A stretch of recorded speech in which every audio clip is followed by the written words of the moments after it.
Willacoochee, population around 1,200, a crossroads town that has almost as many blacks as it does whites. But for years, the black residents here never shopped or ate along this main street.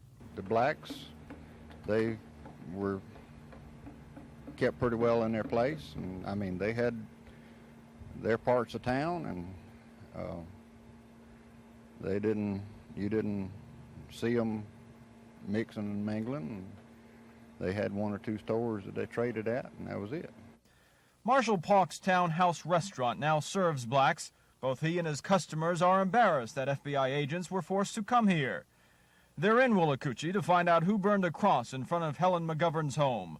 The scorch marks are still on her for sale sign. The agents also want to find out who shot at Freddie Greene's home last week. Buckshot that also ripped apart his back window of the car. Mr. Greene says it happened because he lives with a white woman. Are you afraid now that your house was shot at and your car was shot at?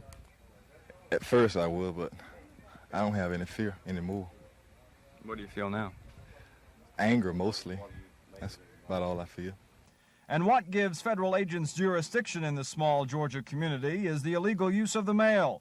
40 people, including Freddie Greene, have received terroristic threats, warning them not to condone race mixing.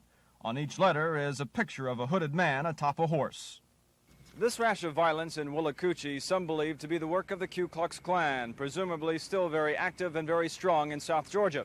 However, other people, including the mayor, don't buy that theory. I think there's local people involved. I won't say that they live in Willacoochee. They could. I think they live in our county. I don't think it's the work of the Klan. The Klan don't operate like this. But since all this began 4 months ago, the local police have failed to arrest anyone, and to many blacks, that means either the police can't handle the situation or they just don't care. People that I've never dreamed of to carry a gun, not because they are ready for violent actions, but they fear. They have fear for what is going on. And if they knew who was doing it, then the fear would not be as great as it is. The people of Willacoochee directly involved agree that the FBI presence here will help. But others watching from the sidelines think the federal government and the media are making something out of nothing.